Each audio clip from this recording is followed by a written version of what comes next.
શ્રી કૃષ્ણ, જય માતાજી. કેમ છો બધા? મજામાં? તો સ્વાગત છે તમારા બધાનો આજના નવા વિડીયોમાં. ને અત્યારે જો ઘડિયાળમાં 5 થઈ ગયા છે અને આજ 5 વાગે જો મોડો વ્લોગ ચાલુ કરી દીધો છે. અત્યારે જો વાડી આવી ગઈ છું ચા લઈને. આજે અમારે ઘઉં કાઢવાના છે તો જો ચા લઈને અત્યારે ચા દેવા માટે આવી છું. પ્રિન્સ આવ્યો ને તો મને તેડી ગયો. તો રવિવાર છે એટલે પ્રિન્સભાઈને મિસુબેનને રજા હોય, પણ મિસુબેન તો જો રમવા વહી ગઈ ને એટલે એ ન આવી. તો હું જો અત્યારે આવી છું. બધાને હાલો ફટાફટ ચા આપી દઈએ અને પછી અમારા ઘઉં નીકળે છે તો થોડીક વાર અહીં રહીએ ને પછી પાછા ઘરે રસોઈનો ટાઈમ થાય ને એટલે ઘરે જઈએ. તો જો ઘઉંમાં હાર્વેસ્ટર હાલે છે, આમ સેટ છે જો હજી તો સામે હેઠે એમ. અને પછી જો આ બધા ઘઉં હમણાં થોડીક વારમાં નીકળી જાય. ઘઉંની મોસમ બધી મોસમ કરતાં હેલામ હેલી હોય ને તો ઘઉંની મોસમ છે, કેમ કે એમાં આપણે 1 કલાકમાં નવરા થઈ જાય. બાકી બધી મોસમ છે ને પીંજણવાળી છે એમને. પછી ઘઉં કાઢીને તો જો અમારે મગ વાવવાના હોય તો એમાંય બહુ થોડુંક પીંજણવાળું છે. ગયા વર્ષે તો અમારે મગની મોસમ ચાલુ હતી ત્યારે મેં બતાવ્યું હતું કે મગની મોસમ ચાલુ હતી અને વરસાદ ચાલુ થઈ ગયો. તો વરસાદનું કંઈ નક્કી ન હોય અને આજે સવારના વાદળા જેવું થઈ ગયું હતું ને, તો 1-2 દિવસ પછી ઘઉં કાઢવાના હતા. પણ સવારનું જેવું વરસાદી વાતાવરણ થઈ ગયું છે ને એટલે અત્યારે જો કાઢવાનું કામ ચાલુ કરી દીધું છે. વરસાદ આવી જાય કદાચ બધું બગડે એમ, એટલે બગડે નહીં ને એટલે જા અત્યારે કાઢવાનું કામ ચાલુ કરી દીધું. અને મારે તો હજી ઘઉંનો પોગ બનાવવાનો હતો કે ઘઉંનો પોગ બનાવો તો એમ લીલા ઘઉં હોય ને તો એનો બધા પોગ બનાવે કે શેકીને, એને બહુ મસ્ત ભાવે. પહેલાંના જે જમાનામાં ગઈઢિયા માણસો હતા ને, પહેલાંના ગઈઢિયા એ બધા બહુ બનાવતા. તો મારે ટ્રાય કરવી હતી. અમે જો કે ક્યારેય એમ બનાવ્યો નથી દેશી રીતથી પોગ એમ.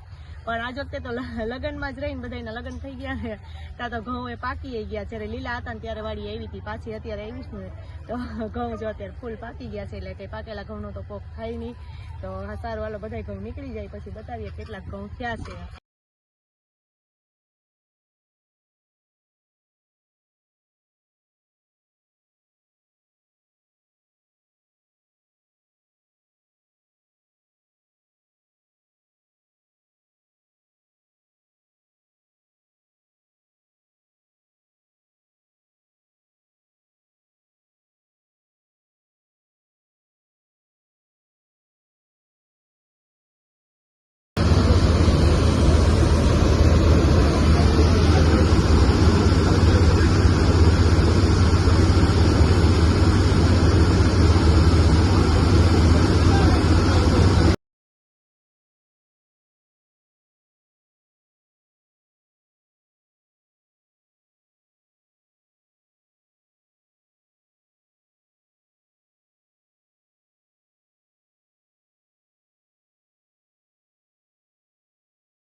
જય શ્રી કૃષ્ણ, જય માતાજી. કેમ છો બધા? મજામાં? જો આજે થઈ ગયો છે બીજો દિવસ અને મારી બેનને જો સ્કૂલે જવાનો ટાઈમ થઈ ગયો છે એટલે બેન સવારમાં ઉઠી અને બેસી ગયા છે.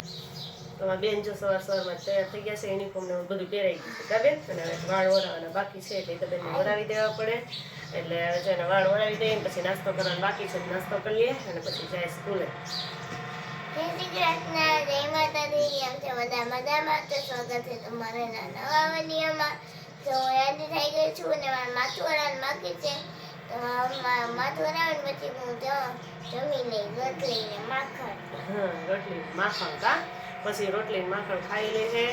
અને જો એને મારી જેમ બહુ બોલે છે ને થોડો અવાજ બેહવા માંડ્યો છે કા બેહવા માંડ્યો ને ચોકલેટ ખાઈ બીજું ચોકલેટ ને લાડવા તે હે ને ક્યાં લાડવા ખાતા તાર અવાજ બેસી જાય હે લગનમાં એ અત્યારે ઊંધી ન હોય પણ હવે ચોકલેટ ખાઈ અવાજ બેસી ગયો છે અમારા બેનનો.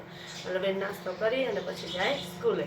જો અત્યારે ઘડિયાળમાં 10 થઈ ગયા છે અને હું જો અહીંયા વાડી આવી ગઈ છું. તો આ ઘઉં તો જો અમારા નીકળી ગયા હતા કાલે, પણ હજી તોલ નથી આવ્યો એટલે જો ત્યાં ખુલ્લા કરવાના છે. તો અમે આવ્યા હતા વાડીએ તો આવ્યા છીએ તો ખુલ્લા કરી નાખીએ કે થોડાક ઓલા હોય લીલા ને એવા એટલે ઓલા નો ભેજવાળા ન થઈ જાય એમ. તો આપણે છે ને ઢાંકી દીધા હતા કેમ કે રાતે તો ઢાંકી જ દેવા પડે. અને એમાં વરસાદ જેવું હતું કાલ તો એટલા બધા વાદળા થઈ ગયા હતા અને બપોર વચ્ચે એવું લાગતું હતું કે હમણાં વરસાદ આવશે એમ, એટલે ઢાંકી જ દીધા હતા. તો હવે અત્યારે આપણે ખુલ્લા કરી નાખીએ. તો જો બધા ઘઉંને ખુલ્લા કરી નાખ્યા છે અને ઘઉં જો મસ્તના તૈયાર થઈ ગયા છે. પૂતરા છે, કેમ કે આપણે કટરે કાઢ્યા હોય એટલે કોક તો ઓલા એવા પૂતરા તો હોય જ. ને બહુ એટલા બધા નથી, અને ધૂળ તો જરાય નથી એવી, નકર અમુક બહુ ધૂળ આવી હોય, ઢરી ગયા હોય ને એવું હોય તો. પણ એક કાકરી નથી એમ, એવા મસ્ત છે એકદમ ચોખ્ખા ઘઉં અમારા તૈયાર થઈ ગયા છે. અને આ ઘઉં છે, આ ક્યાં ઘઉં કહેવાય તમે બધા કોમેન્ટમાં કહેજો. મને તો જો કે બહુ ઓછી ખબર હોય કે ખેતીની બધી કે બધી વસ્તુમાં કે કઈ બિયારણ કયું હોય ને કઈ જાતું હોય એમ. તો તમે બધા કહેજો કે આ ઘઉં છે ને એ ક્યાં ઘઉં છે એમ, તમને કોઈને ખબર હોય તો. અને જો મસ્ત મજાના તૈયાર થઈ ગયા છે ને, તો તોલ આવશે એટલે ઘઉં ચોખાઈ જાહે. અને ખાવા માટેના રાખવાના છે ને, તો હજી એક ખેતરના બાકી છે, એટલે એમાંથી રાખશે. એટલે આ તો બધા અત્યારે દઈ જ દેવા છે એમ, એટલે આવીને અહીંયા ચોખાઈ જાય. તો ચાલો હવે આપણે માતાજીના દર્શન કરી લઈએ અને પછી જઈએ ઘરે. જો આ પપૈયામાં એક મસ્ત મજાનું પપૈયું પાકી ગયું છે, તો એને તોડી લઉં હું કહું એટલે ઘરે લઈ જાઉં. ઘરે હશે તો ખવાઈ જાય એમને. થોડુંક ઓમ તો ઉપર કાચું છે, સરસ મજાનું જો પાકી ગયું છે પપૈયું મસ્ત. અને કેટલા બધા જો ઉપર ભર્યા જ છે પપૈયા. તો અત્યારે એને ઘડિયાળમાં 7 થઈ ગયા છે ને અહીંયા જો તો એમાં મમ્મી અત્યારે હંચાનું કામ તો મૂકે જ નહીં કોઈની. જઈ ને વાર વિશુબેન કે હંચાનું કામ તો મૂકે જ નહીં. જો હજી જમવાનું થોડીક વાર હતી ને, આ બ્લાઉઝ છે ને બધા ગાજ કરાવવા માટે આપ્યા હતા. ગાજ કેમ કે હું ઘરે નથી કરતી, ગાજ તો અમે વેંડેલા જ કરાવીએ. તો હજુ એટલા બધા બ્લાઉઝ સિવાઈ ગયા હતા. હું રોજ કહેતી હોય ને બ્લાઉઝની બહુ ટ્રાફિક છે, એટલે હજી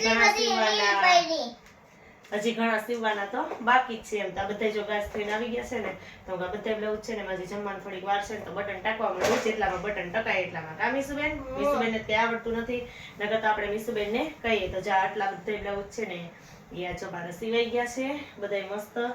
અને એમાં ગાજ થઈને આવી ગયા છે, એટલે બટન તો હાથે ટાંકી લઉં છું. ગાજ એટલો ટાઈમ ન હોય એમ, એટલે ગાજ છે ને મેંદેડા જ કરાવી લઉં છું એમ. તો હાલો બધામાં આપણે બટન ટકાય એટલામાં ટાંકી લઈએ, પછી બાકી રહી જાય ને જમી લઈએ. અને આ સાથે આજનો વિડીયો પણ અહીં એન્ડ કરીએ છીએ. જો તમને મારો વિડીયો ગમ્યો હોય તો લાઈક કરજો, શેર કરજો અને સબસ્ક્રાઇબ કરવાનું